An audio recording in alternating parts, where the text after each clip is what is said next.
kids, are we having fun yet? It's Rick Elkin. Just wanted to do a little treatise today on what we're seeing happening with the media. You know, last week when Trump did his Go Pack speech, and some people in the media just went absolutely overboard with their comparisons to Adolf Hitler, and that Donald Trump was sounding very much like a man who murdered 40 million people. You know, you really have I have a really hard time giving any credibility who talks in inflammatory ways like that. First of all, it indicates an incredible ignorance of history. Second of all, it's childish misuse of language. It's so over the top emotionally.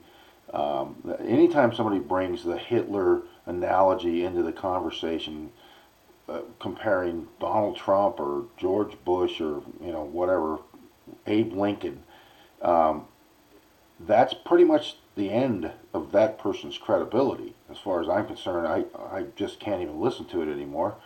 And it's gotten so widespread nowadays. And then the other thing that really is annoying is that none of the leaders of the networks, the cables, the people behind the scenes step forward and condemn this kind of characterization and speech. This really is what hate speech is.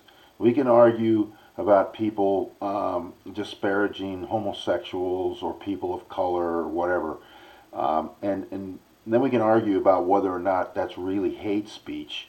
I've never really agreed with the idea that you can put the word hate on crimes. Crimes are crimes, and whether the person was motivated by hate or ignorance or anger or whatever it is, what difference does it make? If they committed a crime, they committed a crime. We have to decide how we're going to punish that, and we have to assign some kind of priorities to what crimes are the worst crimes and what crimes are something that we can maybe turn a slightly cheek to. But this kind of inflammatory language being spread around the world on media, where you're taking someone who's the leader of the largest free country in the world, he was duly elected, and comparing him to someone who may well be the worst criminal in the history of mankind.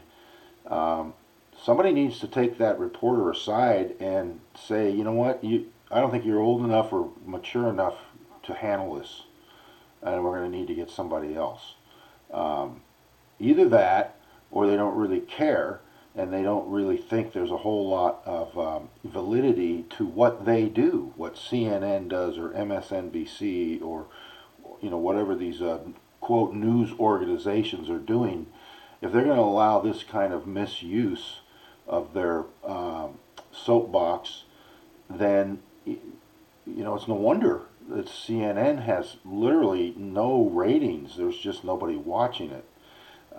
And that's probably why is people have gotten pretty tired of having their senses beaten into submission with this kind of rhetoric that is just so far over the top. And it seems like every time Trump has a speech, you hear people like Bill Maher and Stephen Colbert come out on their nighttime talk shows and supposedly deconstruct what the president said.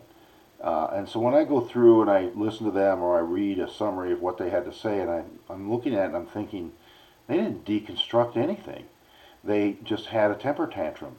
They went on a rampage, and it's all personal, and it all comes down to childish characterizations of, I think it was Colbert that said something about Trump hugging the flag was the first time a flag ever wanted to burn itself. Okay, so what does that mean? I mean, honestly, it's meaningless mumbo jumbo. And why is a man who has the opportunity to address the American people every night on national television, why does he find our president hugging our flag, our symbol of our freedom and of our unique American exceptionalism, why does he find that offensive? And somebody needs to ask him this question. And the problem is, of course, that he never entertains anybody on that show that ever challenges him.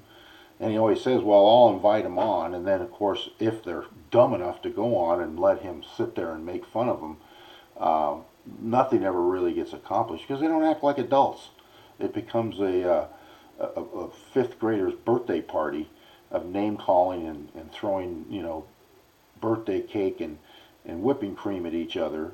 Um, I guess what I'm trying to say is that all of us, as discriminatory television viewers, the only thing that we can do is vote with our TV channel changer. And I think it's becoming more and more apparent that a lot of people are doing that, but I think it's also somewhat sad to see that somebody like a Stephen Colbert has such a significant audience, because what he's doing is just promulgating hate speech. So that's it for me today. Thanks for watching, and I'll look forward to seeing you again soon.